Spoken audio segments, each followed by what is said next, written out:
Die Here is groot, aan hom kom al die lof toe, hier in die stad van ons God, hier op sy heilige berg. Geliefdes, mag daar vir julle genade en vrede in oorvloed wees, deur julle kennis van God en van Jesus ons Here. Amen.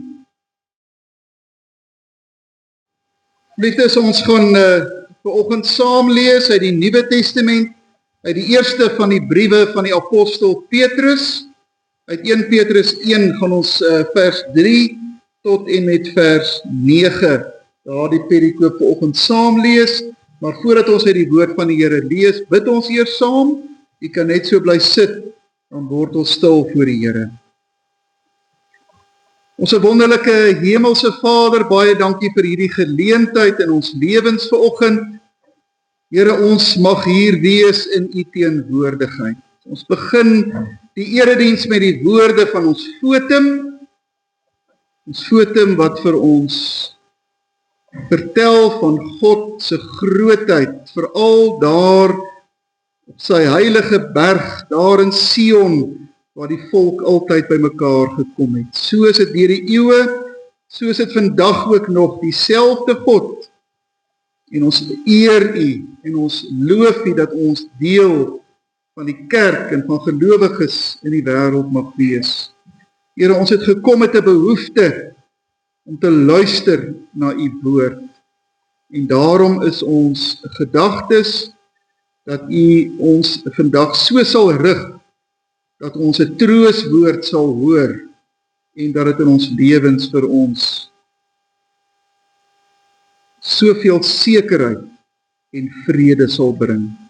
Ons vra dit in Jesus Christus se naam. Amen. Kom ons lees dan saam uit die eerste Petrusbrief, hoofstuk 1, ons lees vers 3 tot en met vers 9. Aan God, die Vader van ons Here Jesus Christus, kom al die lof toe. In sy groot ontferming het hy ons die nuwe lewe geskenk, deur die opstanding van Jesus Christus uit die dood. Nou het ons 'n lewende hoop op die onverganklike, onbesmette en onverwelklike erfenis wat in die hemel ook vir julle in bewaring gehou word.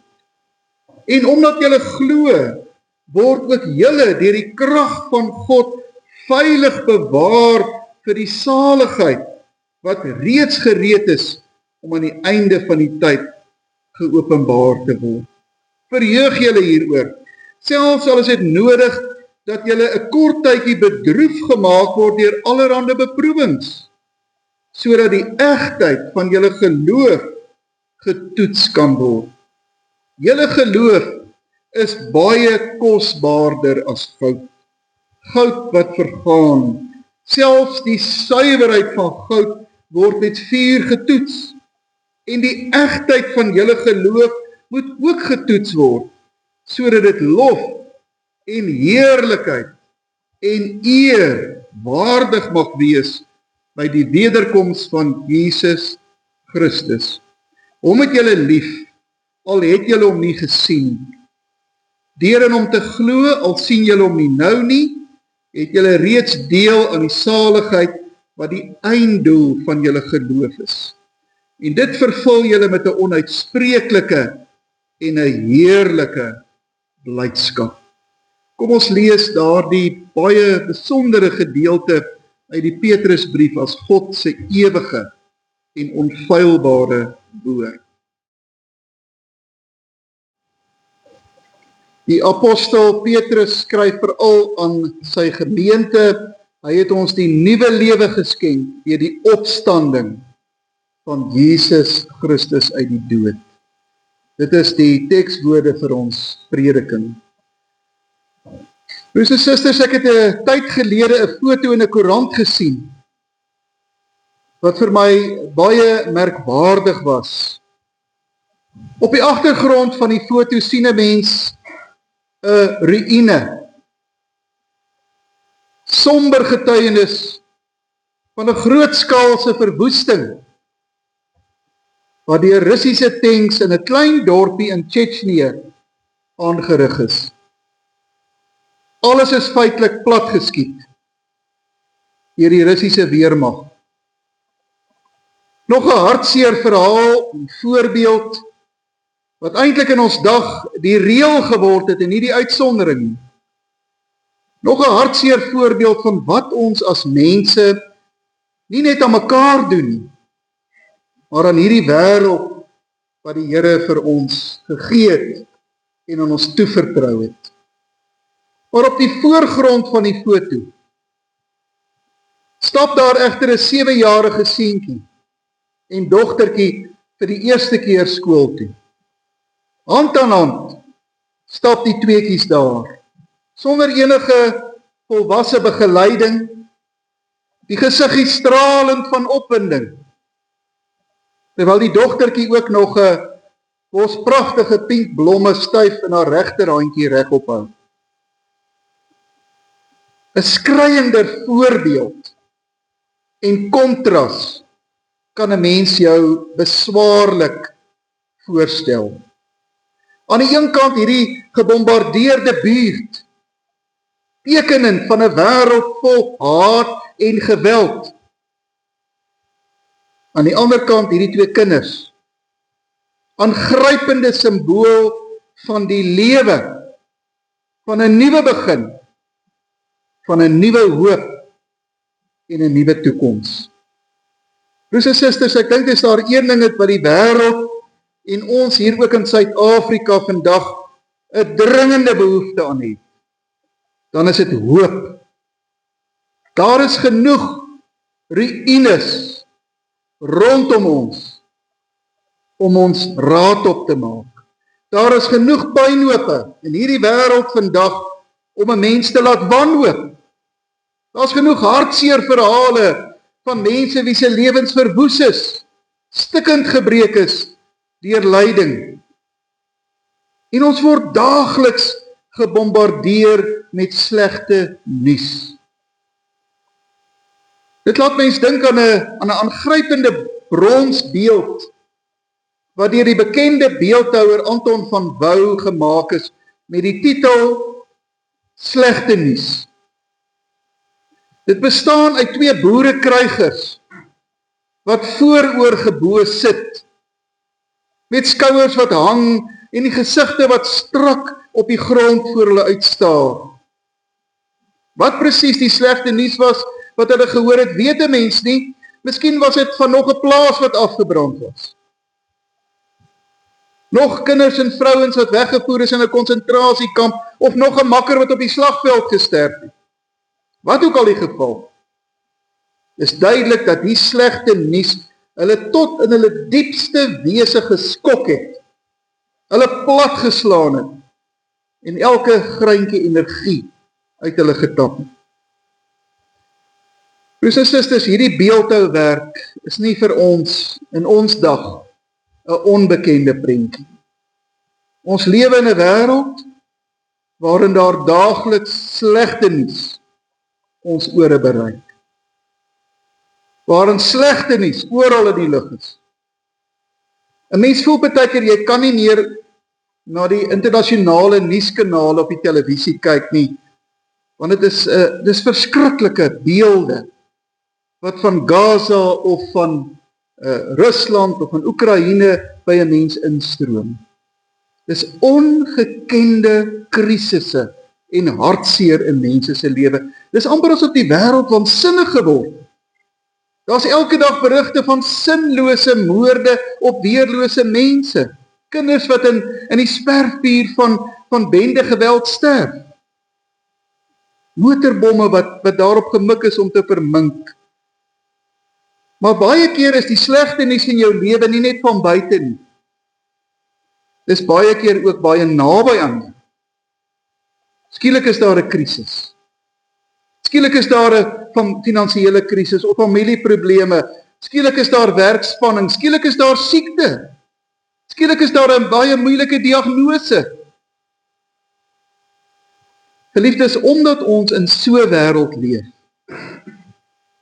is dit so belangrik om nog steeds te hoor Die kerk verkondig nog steeds die opstanding van Jesus Christus ons Here.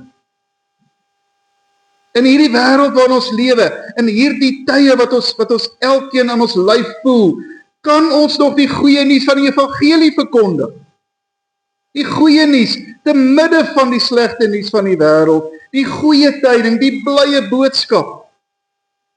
En die ongelooflike ding is, hierdie boodskap kom van die mees onwaarskynlike plek op aarde, naamlik 'n graf. Maar dan 'n leë graf.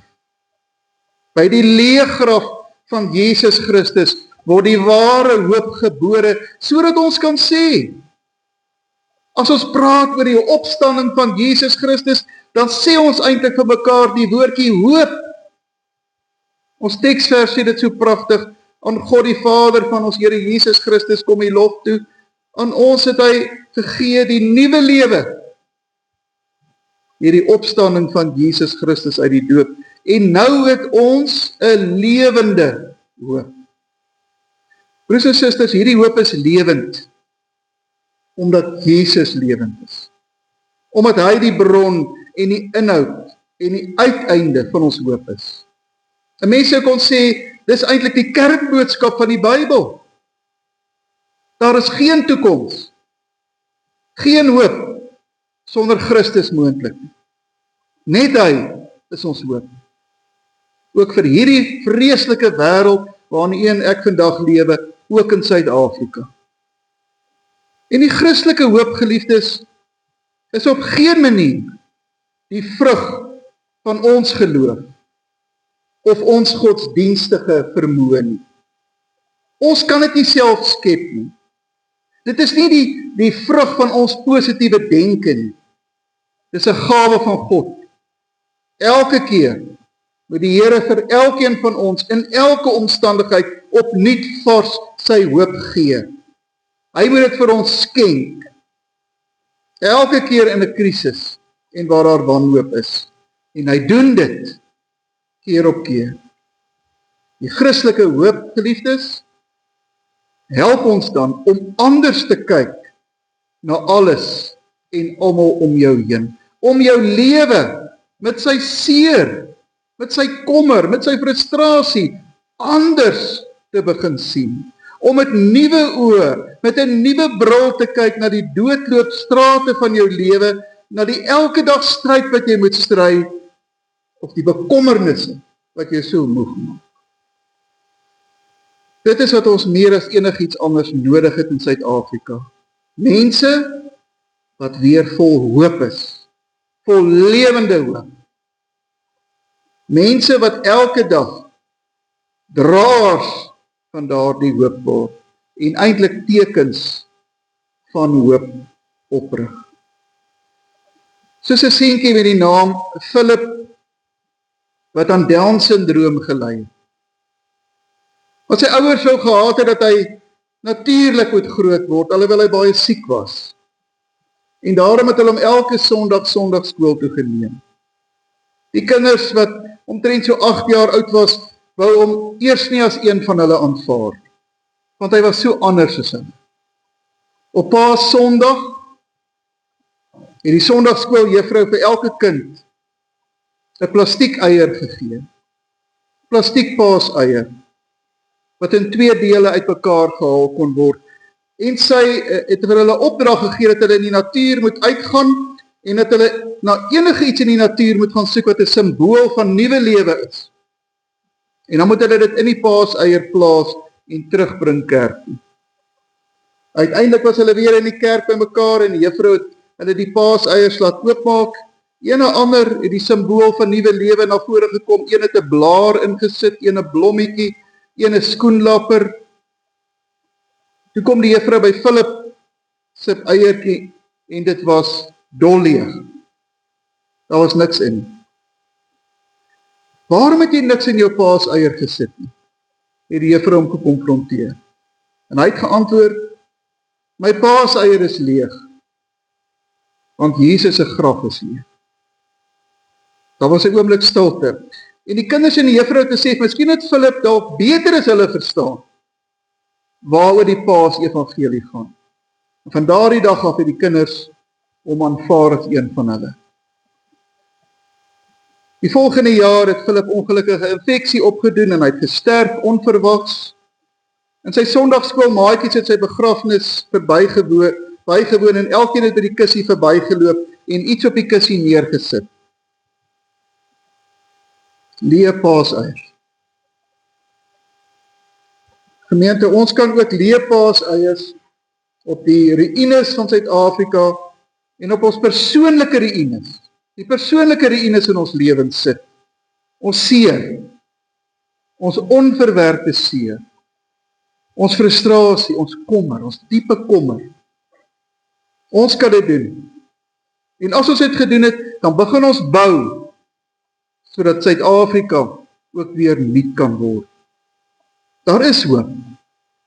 Juis omdat ons die opstanding van Jesus Christus, ons Here, kan verkondig. Jesus se graf is leeg. En daarom is daar vir elkeen van ons, elke dag, hoop. Mag die Here ons daarmee seën vir die groot uitdagings wat ons in ons eie persoonlike lewe op die oomblik ervaar. En mag ons die wonderlike draers van hierdie lewende hoop word. Amen. Kom ons dank nou saam.